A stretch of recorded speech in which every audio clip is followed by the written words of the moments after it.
It was a quiet Tuesday evening in late September, the kind of night where nothing feels out of place until everything suddenly does.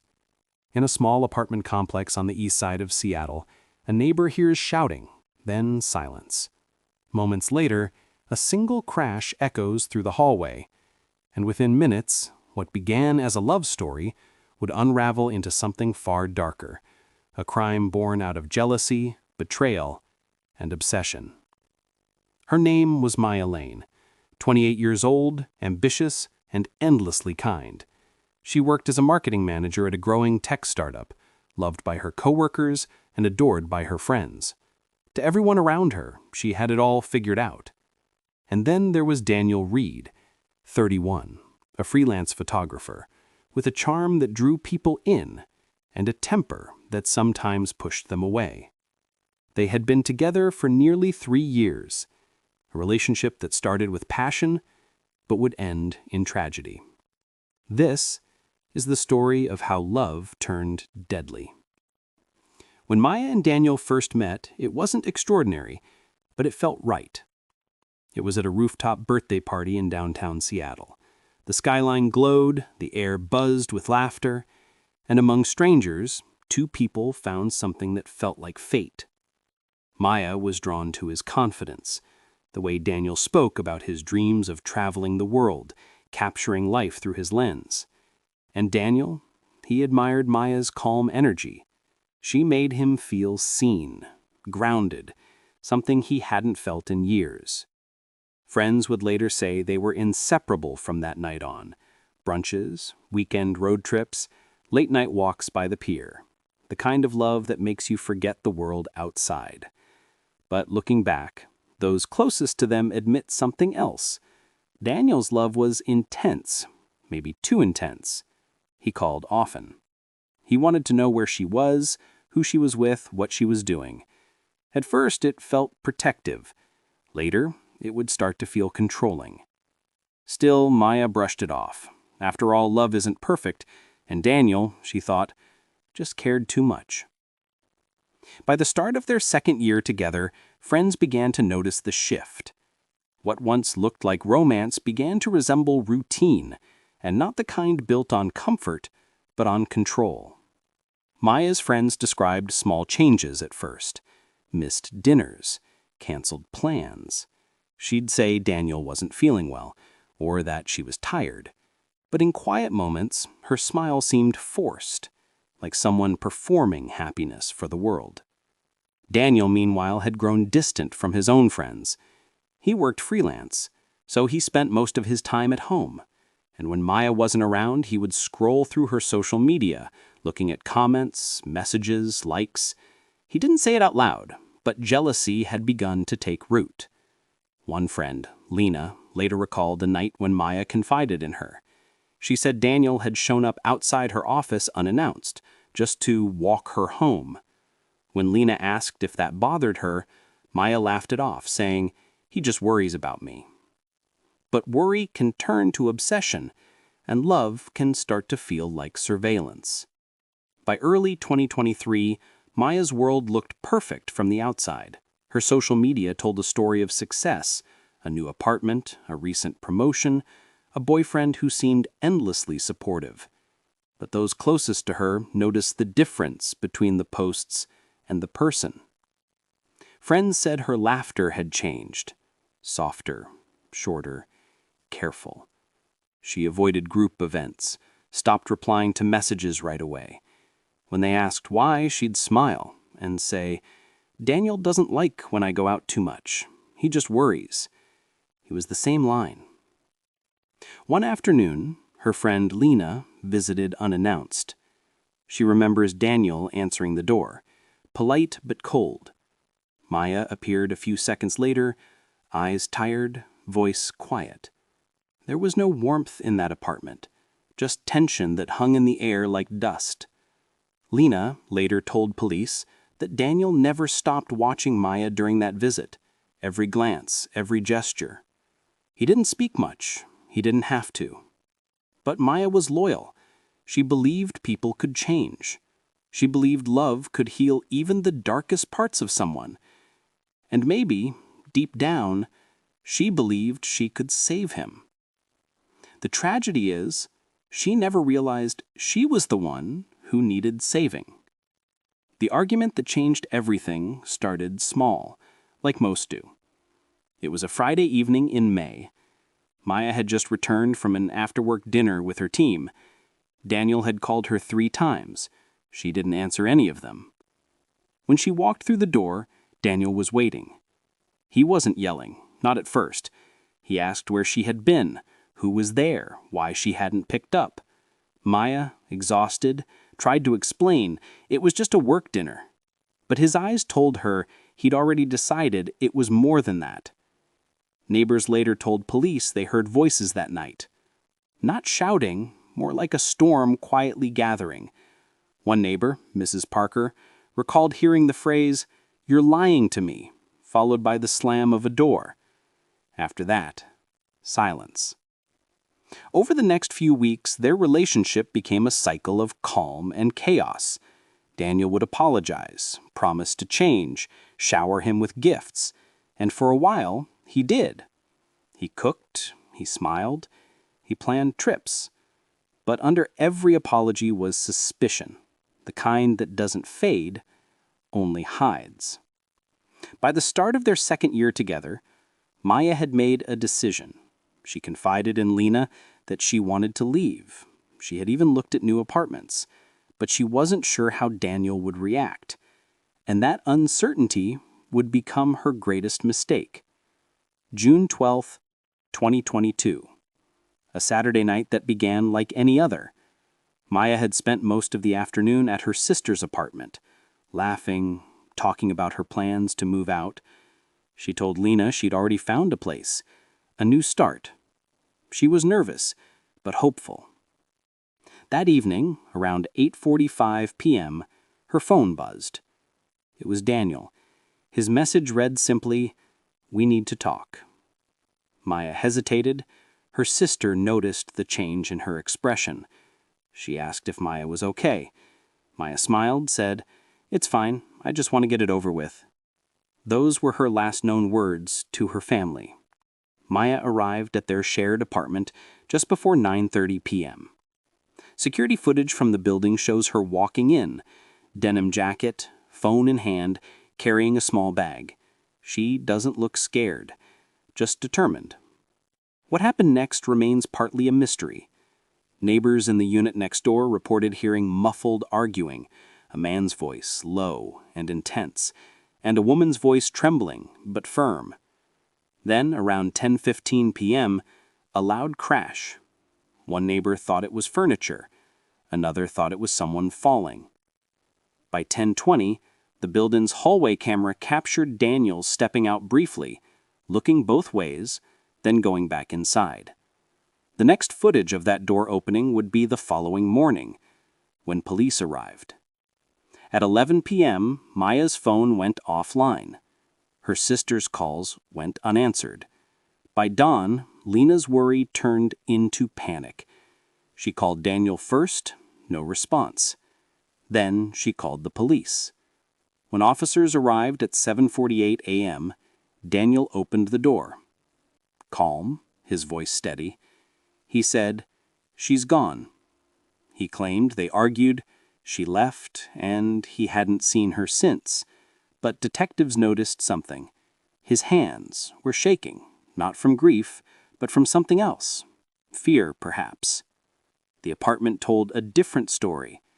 A tipped-over chair, a cracked vase, and faint smears on the carpet that someone had tried to clean.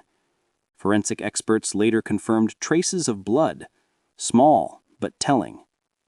When detectives arrived at the apartment that morning, Daniel's story seemed rehearsed. He claimed Maya had walked out after their argument and hadn't returned. He said she'd been under stress and needed space, but officers noticed things that didn't add up. A dinner plate left half-eaten on the table, her purse still by the door, her charger plugged in beside the bed, and, most importantly, her car keys sitting untouched on the counter. Detective Sarah Quinn, lead investigator, later said, "Everything about that apartment told us she never planned to leave. You don't start a new life without your phone or keys. Forensics began their slow, meticulous work. They examined the carpet stain Daniel had tried to clean. Under ultraviolet light, it revealed a faint but undeniable pattern: blood spatter, consistent with blunt force trauma. In the kitchen, small traces of diluted cleaning fluid were found near the sink and under the faucet handle. Meanwhile, tech analysts traced the timeline of Maya's phone activity. Her last message had been sent at 9:28 p.m., a brief text to Lena saying, "I'll call when I'm done." Her phone disconnected from the network exactly 32 minutes later. Detectives also retrieved surveillance footage. It showed Daniel leaving the apartment around 10:20 p.m., carrying a trash bag. He was gone for 11 minutes. When he returned, the bag was gone. The footage was grainy, but enough to raise suspicion. Over the next few days, police combed through nearby dumpsters and wooded areas. Nothing surfaced immediately, but then a crucial lead emerged. A delivery driver reported seeing Daniel at a construction site 2 miles from the apartment that same night, standing near a skip bin. It was past 10 p.m., an unusual time for anyone to be there. Detectives visited the site. Inside the bin, partially concealed beneath rubble and drywall dust, they found a blood-stained cloth. Forensic analysis later confirmed it matched Maya's DNA. At that moment, the case changed from a missing person to suspected homicide. By the third day of the investigation, Daniel's calm demeanor had started to fracture. The evidence was stacking up: inconsistencies, surveillance footage, forensic results. Detectives invited him to the station for what they called a routine follow-up. He agreed, unaware that they already knew far more than he thought. The interview began quietly. Detective Sarah Quinn and her partner Mark Doyle sat across from him in the small gray room. A cup of coffee steamed between them. The camera in the corner blinked red. "We just want to clear up a few things," Quinn said gently. Her tone was patient, non-threatening, the kind that made people talk. Daniel nodded, eyes on the table. They started with small questions: what time Maya got home, what they argued about, when he last saw her. His answers came quickly, too quickly, but when Quinn mentioned the security footage, the one showing him leaving the apartment at 10:20, his composure shifted. He swallowed hard, his jaw tightened. "I just went to take out the trash."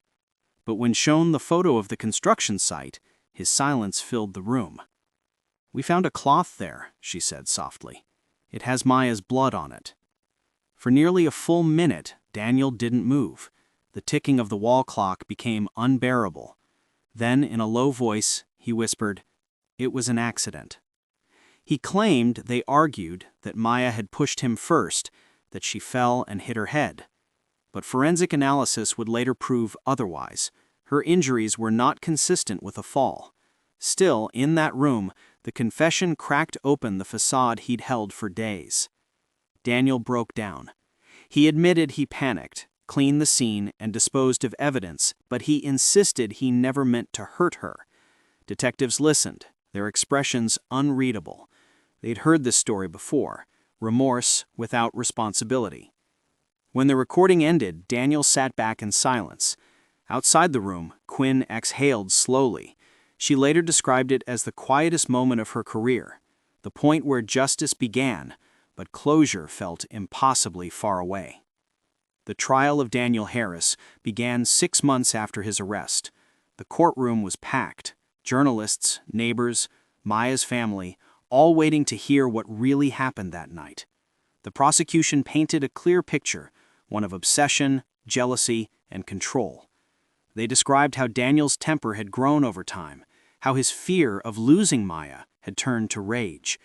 Each piece of evidence was presented carefully: the broken vase, the blood traces, the security footage, and most damning of all, his recorded confession. The defense argued that Daniel never intended to kill her. They called it an accident, a moment of emotional breakdown, not premeditation. But as the days went on, jurors heard from friends, family, and experts who revealed a pattern of behavior that told a different story. Lena, Maya's sister, took the stand. Her voice was steady, though her hands trembled.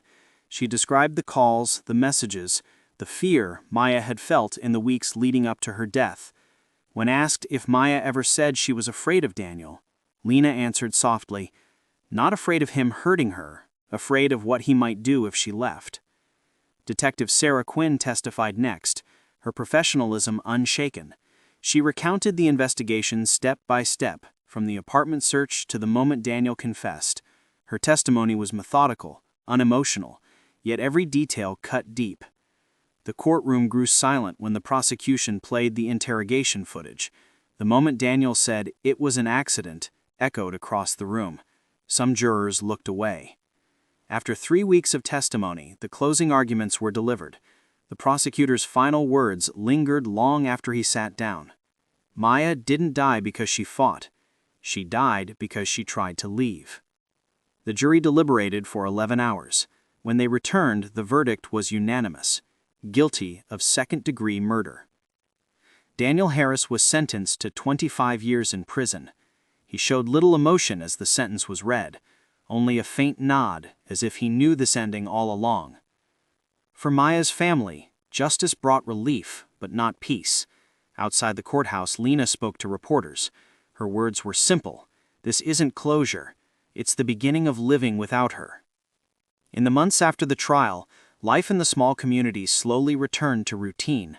But for those who knew Maya, time didn't erase the silence she left behind. It only made it louder. Her apartment was emptied, the walls freshly painted, the space rented again. Yet neighbors say that sometimes, when the hallway is quiet, they still think they hear her laugh echoing faintly from somewhere down the corridor. Detective Sarah Quinn moved on to another case, but she admitted in an interview that she still keeps Maya's photo on her desk. "Cases like this," she said, "they remind you how fragile ordinary moments are, how something that begins as love can twist into control before anyone notices." Lena, Maya's sister, created a foundation in her memory, the Maya Project, dedicated to helping women recognize early signs of emotional and psychological abuse. She speaks at universities, shelters, and conferences, often holding back tears as she reminds audiences that love is never supposed to make you afraid. As for Daniel, he remains in custody serving his sentence. His lawyers appealed once, arguing for leniency, but the court denied it. Reports from inside say he rarely speaks and spends most days in silence, reading, writing letters that are never sent. 2 years later, the community gathered in a small park where Maya used to jog. A bench was placed there with her name engraved on a silver plaque. In loving memory of Maya Thompson, she chose freedom. As the camera pans across the park, the quiet trees, the sunlight breaking through the leaves, the story no longer feels like a crime. It feels like a lesson, about control, about silence, about the cost of ignoring the signs.